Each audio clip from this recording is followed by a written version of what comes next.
Mais faites-le taire! Faites-le taire avec Willy Rovelli qui a triomphé samedi soir sur la scène des Folies Bergères à Paris. Bonjour Willy. Bonjour Julie, bonjour Saint Thomas qui ne croit que ce qu'il voit à la télé. Et bonjour le sociologue, la psychologue et la sexologue. Pardon, mais là avec votre émission Marié au premier regard, où des gens se rencontrent le jour même de leur mariage, c'est plutôt un proctologue qu'il aurait fallu, parce que là je crois que vraiment on touche le fond.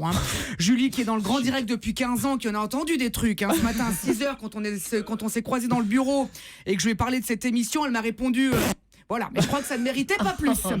Déjà moi en plus qui suis un peu bébête, la première fois que j'ai vu le titre Marié au premier regard, j'ai cru que c'était une émission de rencontre où les mecs devaient séduire une ophtalmo.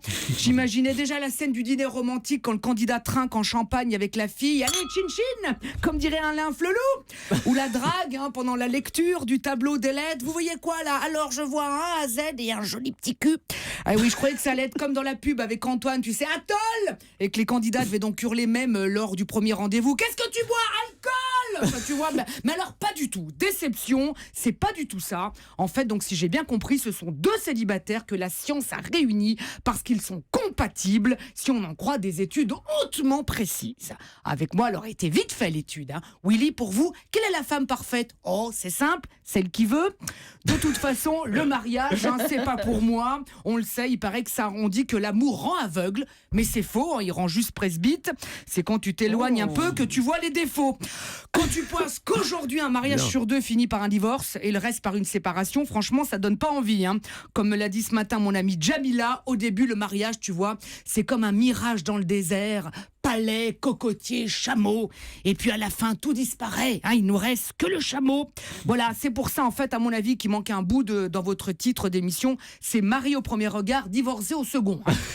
Enfin, qu'est-ce qu'ils ont aussi, M6, Thomas, à vouloir caser tout le monde? C'est fou, ça. Il y a déjà L'amour est dans le pré, où il marie des paysans. Top Chef, où il marie les aliments. En fait, c'est Jackie et Michel à la direction des programmes. Il y a que Stéphane Plaza. Lui, j'aimerais bien qu'il me case avec un super appart dont il a le secret. Parce que moi, j'ai acheté le mien chez Guy. Ok, oui. C'est ce que j'ai fait en voyant le prix. Voilà. En tout cas, avec Marié au premier regard, je sais que vous avez été très généreux avec les candidats, on m'a dit. Vous leur avez offert la robe de mariée, vous leur avez offert la cérémonie, et vous leur avez offert la honte devant tout le pays si le mariage tient pas. Même le voyage de noces, c'est cadeau. Bon, j'ai lu que c'était pas à l'autre bout du monde, juste à l'autre bout de la France. Visiblement, ça sera pas Saint-Barth, mais plutôt Saint-Raphaël. Bon, en tout cas, on dit mariage pluvieux, mariage heureux. Vu ce qui tombe aujourd'hui, ça s'annonce plutôt bien. Comptez sur Thomas pour que dès demain matin, il vous balance les audiences en pleine poire. Ça sera notre riz à nous. À mercredi. Merci beaucoup Willy Rovelli.